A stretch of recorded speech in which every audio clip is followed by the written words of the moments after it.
Assalamualaikum warahmatullahi wabarakatuh. Sekarang kita akan belajar sejarah kebudayaan Islam. Pertama adalah Islam agamaku. Yuk kita murojaah dulu. A'udzu billahi minasy syaithanir rajim. Bismillahirrahmanirrahim. Alhaakumut takatsur hatta zurtumul maqabir kalla sawfa ta'lamun thumma kalla sawfa ta'lamun kalla law ta'lamuna ilmal yaqin latarawunnal jahim thumma latarawunnaha 'ainal yaqin thumma latus'alunna yawma idzin 'anin na'im. Shadaqallahul azim.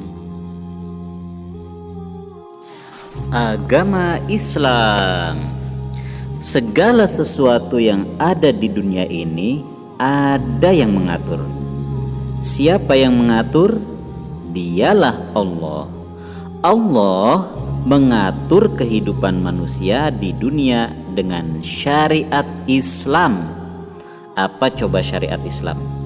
Syariat Islam itu adalah aturan Islam. Islam mengatur semua kehidupan manusia, bagaimana beribadah dan bermuamalah. Apa sih muamalah itu? Bermuamalah itu artinya berinteraksi.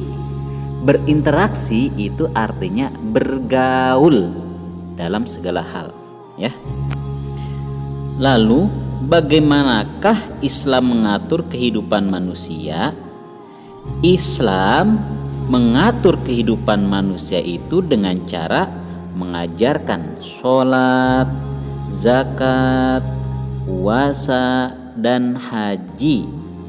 Nah itu ya salah satunya. Juga Islam mengajarkan manusia agar beriman dan beramal soleh. Semua perbuatan manusia akan dinilai oleh Allah Subhanahu wa ta'ala. Para malaikat bertugas mencatat amal perbuatan manusia. Siapa yang beriman dan berakhlak baik akan masuk surga.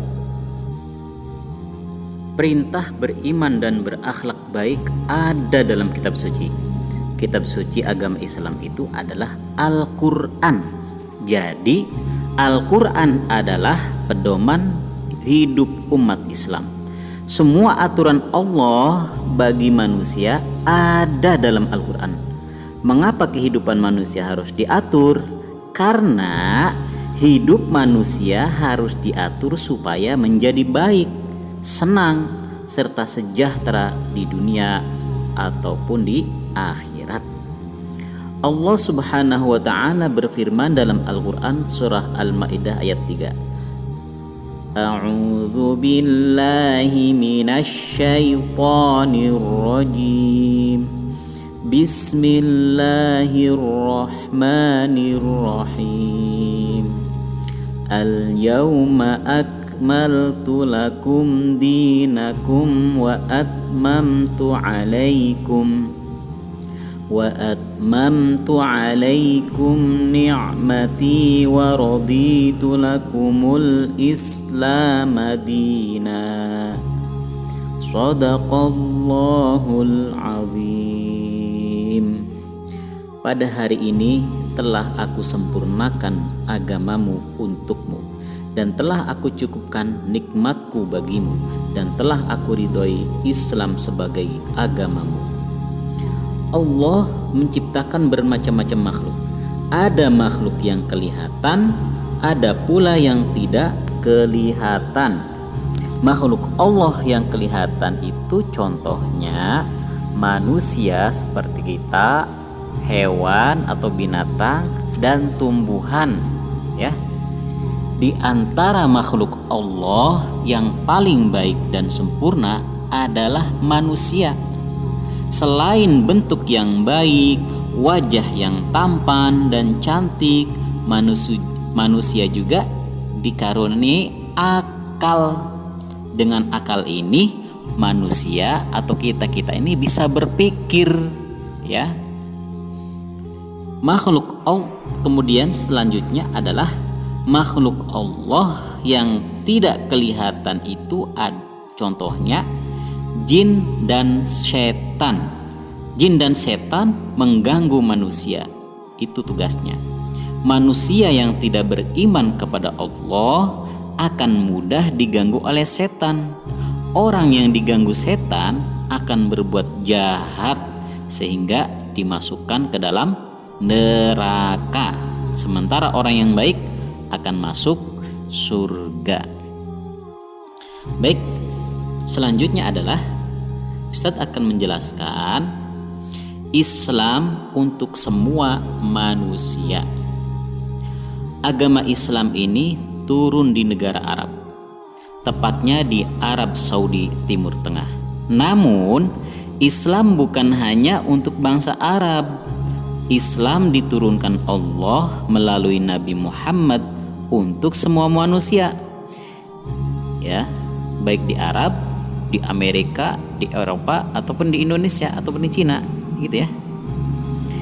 Islam tidak membeda-bedakan manusia, warna kulit hitam ataupun putih, rambut keriting ataupun lurus, semuanya di hadapan Islam sama, ya.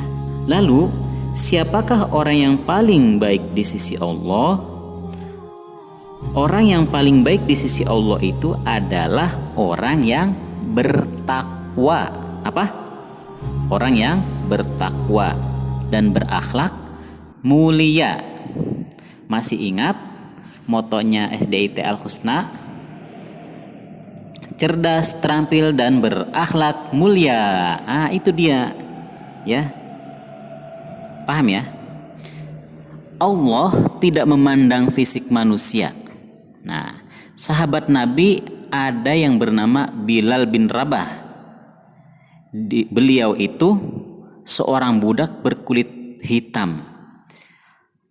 Beliau berasal dari Habasyah yang sekarang disebut atau menjadi negara Ethiopia, Afrika. Setelah dimerdekakan oleh Abu Bakar, Bilal masuk Islam.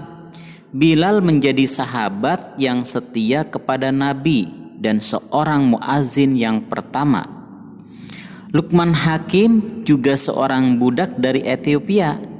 Dia itu rupanya berbadan pendek, berhidung pesek, berkulit hitam. Tapi keistimewaan Luqmanul Hakim itu pintar dan memiliki kisah hidup penuh hikmah dan kebijaksanaan. Dia sangat bijaksana dalam memberikan nasihat kepada anak dan para sahabatnya. Ya, paham ya? Selanjutnya, yuk kita berakhlakul mahmudah, akhlak terpuji. Islam mengajarkan keindahan loh, kedamaian dan kebenaran. Islam melarang berbuat curang, mencuri, dan korupsi. Yuk kalau begitu kita bersikap jujur, suka berbagi, dan peduli kepada sesama. Oke? Selanjutnya Ustadz akan menjelaskan bahwa Islam itu benar dan modern. Agama Islam itu hebat dan tidak kuno. Ajarannya selalu tepat, benar, dan tidak pernah ketinggalan zaman. Ajaran Islam dapat diterima di segala zaman. Padahal Islam ada sejak tahun 600 Masehi lalu. Kenapa demikian? Karena Allah akan selalu menjaga Islam sepanjang zaman. Berulang kali orang-orang kafir berupaya menghancurkan Islam, tetapi Islam kuat dan makin jaya. Sejak zaman dahulu, Islam sudah memiliki bangunan megah dan alat-alat yang canggih. Orang Islam dahulu pintar membuat bangunan. bangunan bersejarah itu masih ada sampai sekarang. Contohnya Ka'bah. Selain bangunan, orang Islam juga pandai membuat alat-alat seperti senjata untuk perang. Salah satu yang terkenal adalah pedang Zulfikar. Pedang Zulfikar ini adalah pedang milik Nabi Muhammad SAW. Kemudian pedang Zulfikar itu diberikan kepada sahabat Ali bin Abi Thalib, ya. Gitu ceritanya. Orang Islam zaman dahulu juga pintar dalam pengobatan juga. Tokoh pengobatan atau ilmuwan kedokteran yang terkenal itu adalah Imam Ibnu Sina. Nah, tahukah kalian bahwa kita itu memiliki buku-buku tentang pengobatan? Ya, bukunya Imam Ibnu Sina itu dikenal juga dengan nama Qanun fit Tibb, ya, atau bahasa ini Eropanya itu kanon medicine, gitu ya. Sekarang bukunya Imam Ibnu Sina itu dipakai loh oleh orang-orang Eropa dulu. Mereka menjadikan buku itu sebagai rujukan kuliah kedokteran. Mungkin sekian dari Ustadz. Mohon maaf atas segala kurangnya. Assalamualaikum warahmatullahi wabarakatuh.